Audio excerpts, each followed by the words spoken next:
In this video, I'm going to be discussing analyzing feedback circuits using signal flow graphs. I'll begin with the motivation why we want to use signal flow graphs and the challenges of traditional approaches. I'll introduce signal flow graphs and then introduce circuit analysis using driving point impedances and signal flow graphs, or DPI SFG for short.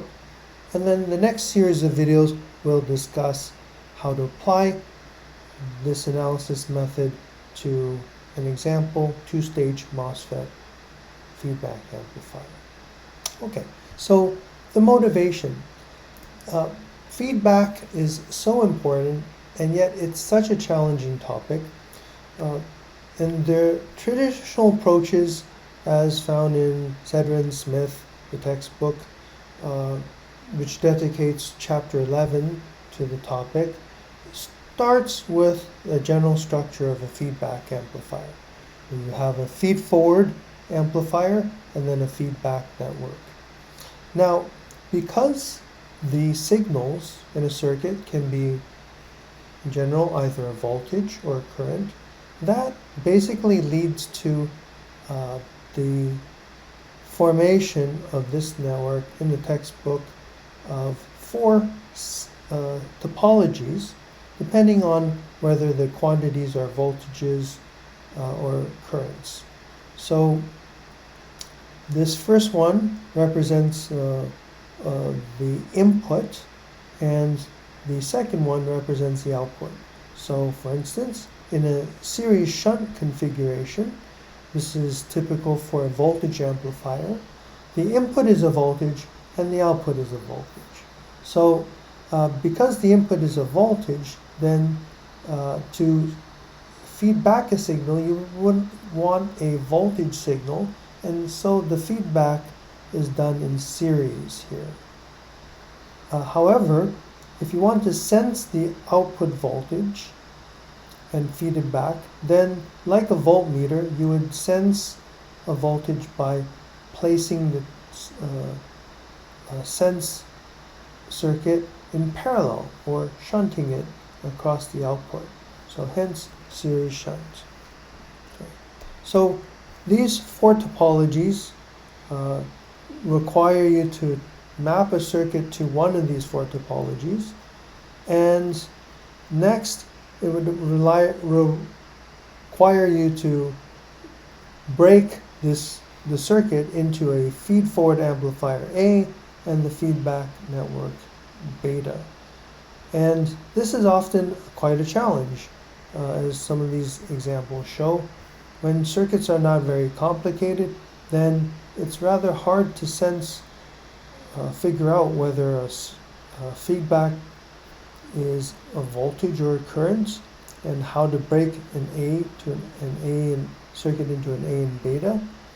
Here's the Cascode amplifier, Wilson current mirror, and the example 10.4 in the 6th edition of the textbook. Here actually there's an nested feedback. So there's an outer feedback loop through R1 and R2, but there's also an inner feedback loop through the interaction between Q1 and the source regeneration resistor. So really, in the end, it's very difficult to map circuits into a particular topology and to separate those elements A and beta from one another. So enter signal flow graphs. Signal flow graphs are a graphical or visual representation of equations. And to give you some examples, I have here a signal flow graph, and the elements of a signal flow graph are nodes, which represent signals, here x1, x2 to x4, and then the branches, which connect between the signals. Okay. And the basic rules of a signal flow graph are simple. The signal direction follows the arrows. The branches represent the coefficients from one signal to the next. And they're the basic rules. The signal is equal to the node signal is equal to the sum of the individual signals entering a particular node. So here you see that these three signals get added up and represent xk. As well, the signal is applied to each outgoing branch. So each branch gets a copy of the node signal and xk. In addition, there are a series of basic equivalences that allow us to easily manipulate signal flow graphs. So here, if the paths are in parallel, then you can simply add them. That's the addition. If the paths are in series, you can simply multiply the transmittances. That's cascading. You can also split nodes. So here you see how x3 can be split, and you directly go from x1 to x4. As well, in the opposite direction, you can go directly from x1 to x3 or x4. Now the self loop is over here, and I encourage you to practice. Remember, signal flow graphs are nothing other than a visual representation of equations. So you can write out equations here. And so to help you simplify this network, you can write down the fact that so over here, the self loop, you can see that x2 has two branches, and so x2 is equal to 1 times x1 plus it's fed back, so we have L of x2, and that allows us to collect x2 on this side, x1, and so you can see that once we isolate x2, then x2 would simply be 1 over 1 subtract L with x1. So similarly, if we wanted to look at the traditional feedback with an A forward, a beta fed back, and an input k, then we would see that looking at the node x2, that it's simply equal to k times x1, and the other input is a beta of x3, and that the other node x3 is simply equal to a times x of 2, which would, by substitution, then mean that x3 is kx1 plus beta x3 times a. And so isolating that would mean that x3 is equal to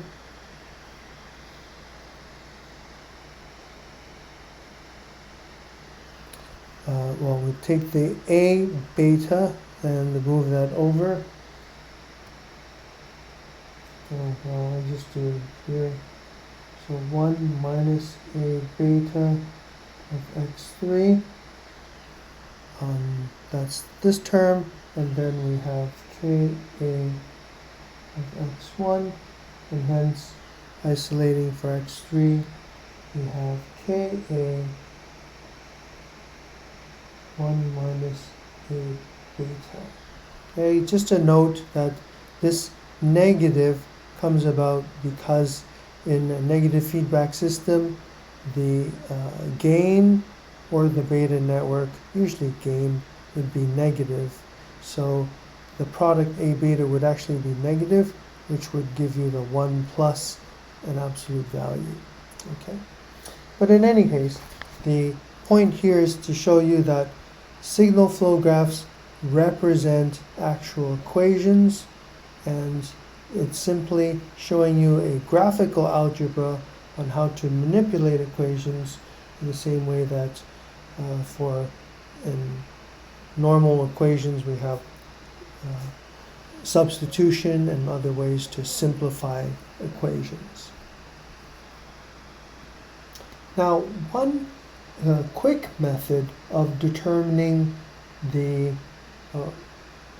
transfer function for a complicated signal flow graph is Mason's game rule, and that simply says that the transfer function from output to input is equal to the sum of the products of the P of k, which is the forward path from input to output, times its subdeterminant for that portion of the graph not touching the kth forward path.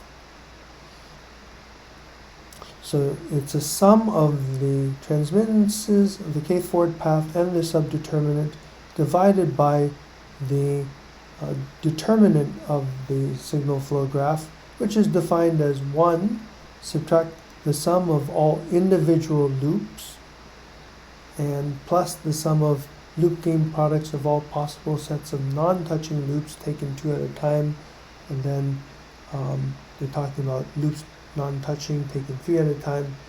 Typically, for our circuits, they're not that complicated, so we usually will only have individual loops or maybe a few non-touching loops taken 2 at a time, but it doesn't go very far.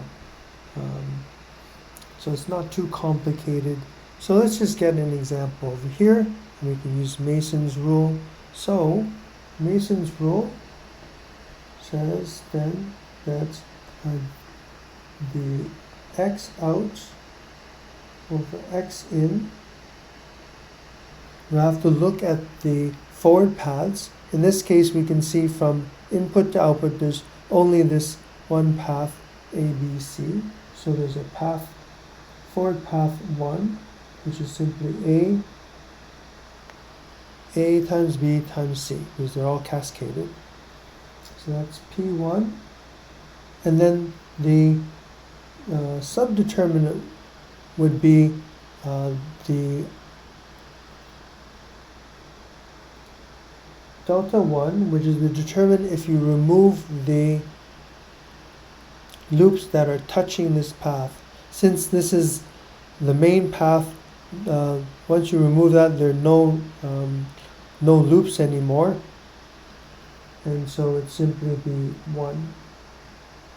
So delta P1 delta 1, and then delta, which is the main determinant, would be defined as 1 minus all the loops. So we can see there's one loop over here, which is CD, and then another loop BCE over here, so we subtract that, BCE, and then we're done. And so we can write the transfer function as P1, which is ABC times 1 over 1 minus the determinant, 1 over the determinant, which is 1 minus CD minus BCE. And there you have the transfer function. Now we can also get the transfer function through successively collapsing the signal flow graph. So here we're using the basic rules that we discussed, and so you could collapse this path, and then you could see that there's another loop over here, where you have a feed forward, which is just the product of the two, and a feed back, and then you go to the Ka over 1 minus A beta. So you can have the choice of either using Mason's rule if you want to get it directly, or if you want to manipulate the graph in this more step-by-step fashion, use the basic rules. So I've just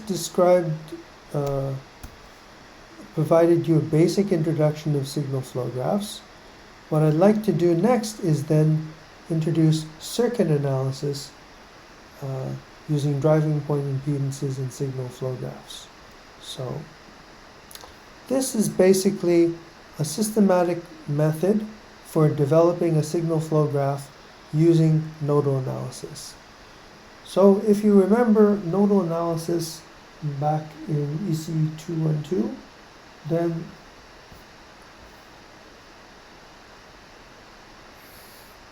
you remember that nodal analysis is basically the systematic application of Kirchhoff's current law in order to determine the voltages at each node inside a circuit.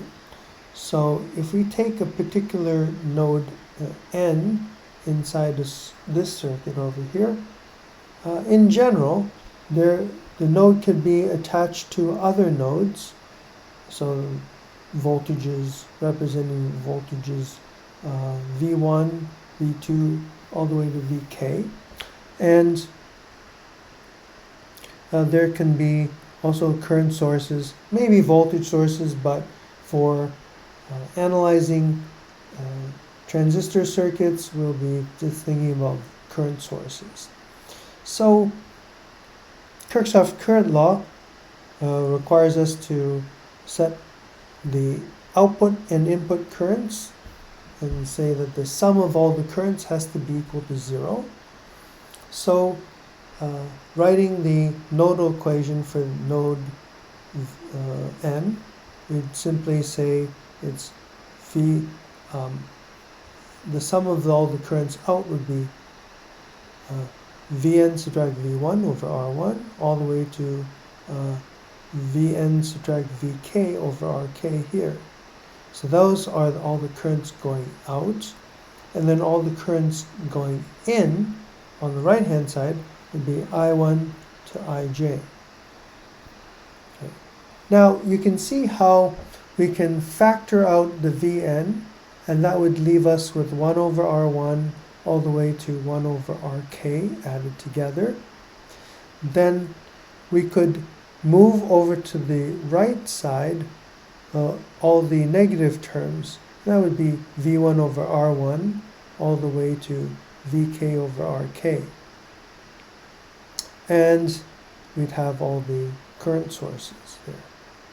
So dividing this out would then give us the inverse of this, and that's simply the algebraic expression for all the resistors in parallel. And this is what we would describe as the driving point impedance, or ZTPI. So ZTPI, driving point impedance, and you can see that the equation V of n is of the form of Ohm's law, which is an impedance times a current, the impedance being the driving point impedance, and the current would be the short circuit current. So here, all of these terms can be lumped as the short circuit current for this node. And the way to interpret it then is as follows. When you're looking at a signal flow graph,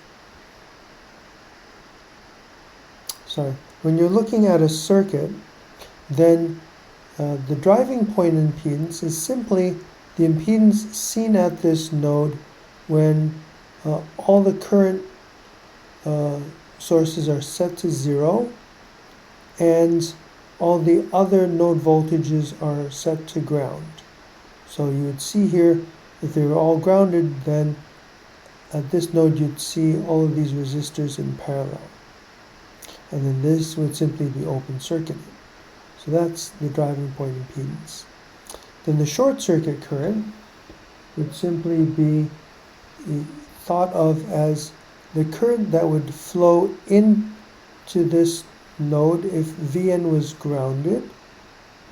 If you imagine grounding this node like this, so the voltage is 0 here. And if we could just imagine that these voltages were stayed the same, then there'd be a current of V1 over R1 all the way to Vk over Rk coming in, and then all of these currents I1 and Ij would also be adding up. So that is the idea of a short circuit current for a node. So then in a signal flow graph, we can take these as signals. So node Vn, signal flow graph, actually let me just move this here.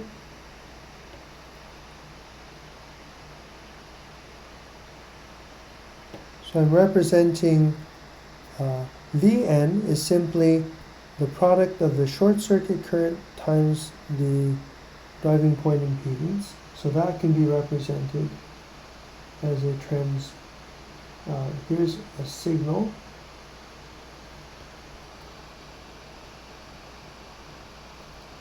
Short circuit current. It's another node, and the short circuit current is multiplied by the driving point impedance. And then this driving point impedance would be equal to, as we said here, we would simply look at the circuit and we could write it as all the resistors going to other nodes in parallel, and then to form the short circuit current, we would see that they are related to the other node voltages. So if we had V1, V2, all the way to V of K, and their transmittances would be the 1 over the resistances, or they're basically the conductances. So V1 would be connected through 1 over R1. V2 would be connected to 1 over R2. And Vk would be connected by 1 over Rk. And that would cover these terms, and then we'd have all the additional currents from I1 to Ij. So let me move RC, and we would have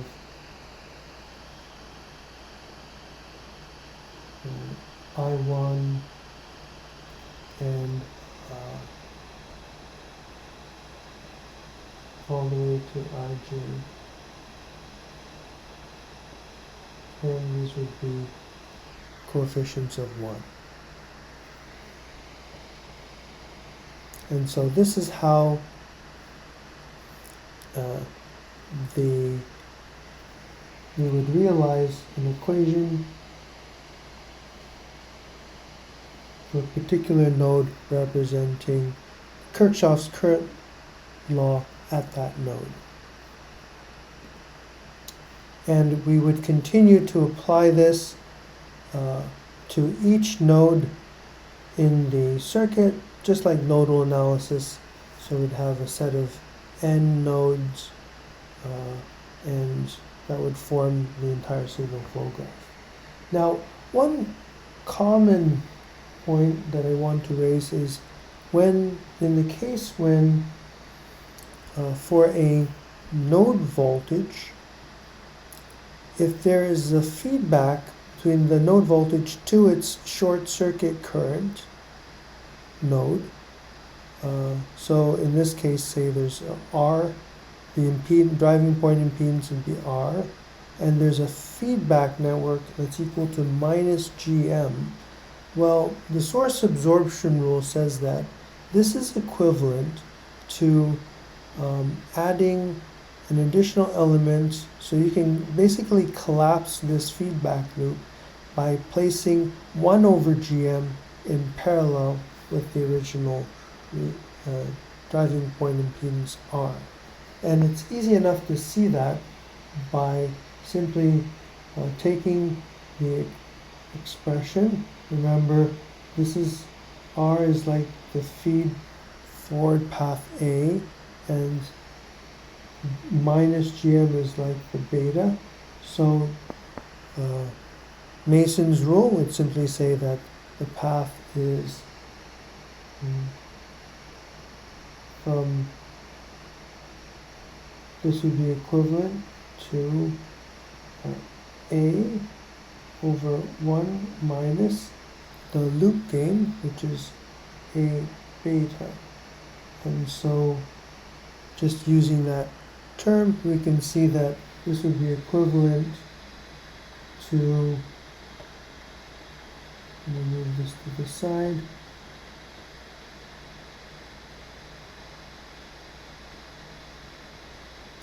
you could see that this would be equivalent to A, which is R, over 1 minus A, which is again R times beta, which is GM. So GM and then R, and because it's negative GM, then it would change the sign. And this is the same if we divide the numerator and denominator by R. It's the same as 1 over R plus GM. And this is a conductance, this is a transconductance. You are adding conductances, and hence this would be the same as R in parallel with a resistance that's equal to 1 over GM, and that's exactly what we have over here. Now the source absorption rule is, you see something similar in circuits when you have a dependent current source, and if there's a voltage of V across it, if the current through it, I, is equal to GM times V, so you have an element in which the current through it is proportional to the voltage across it. Well, that's basically the definition of a resistor, where you have also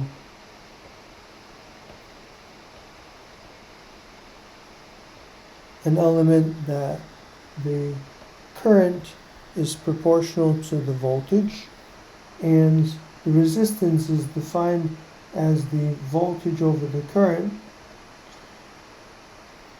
making these equivalent. If there's a voltage of V and a current of GMV, then the V's cross out, and this dependent current source is actually behaving as simply a resistor of 1 over GM. And that's basically what this is saying. So you'll often see this For example, in the next, in the 2 transistor example, I will be using this rule to collapse small feedback loops.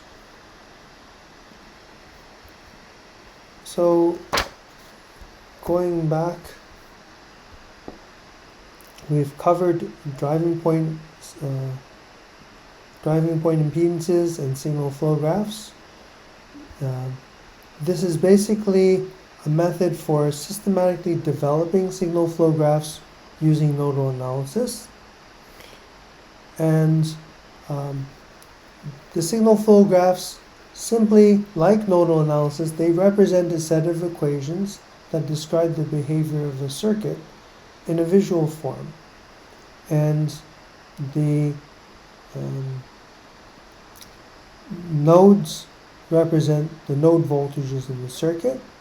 The steps needed to analyze the circuit are as follows. Number 1, you draw a graph node for each node voltage in the circuit. Then you determine the driving and point impedance for each node. And then you form the short circuit currents by adding branches from each of the other node voltages. Some tips.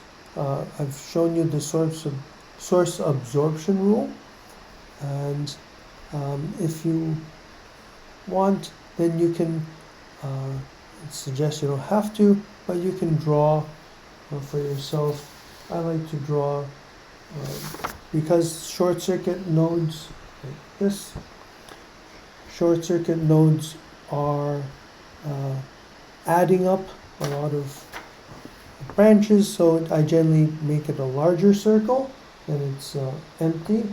And then because node voltages have only one branch coming in, which is the impedance, nothing else, then they can be generally smaller nodes, and you can even fill them up, so it makes it easy for you to see and distinguish node voltages from the short circuit currents.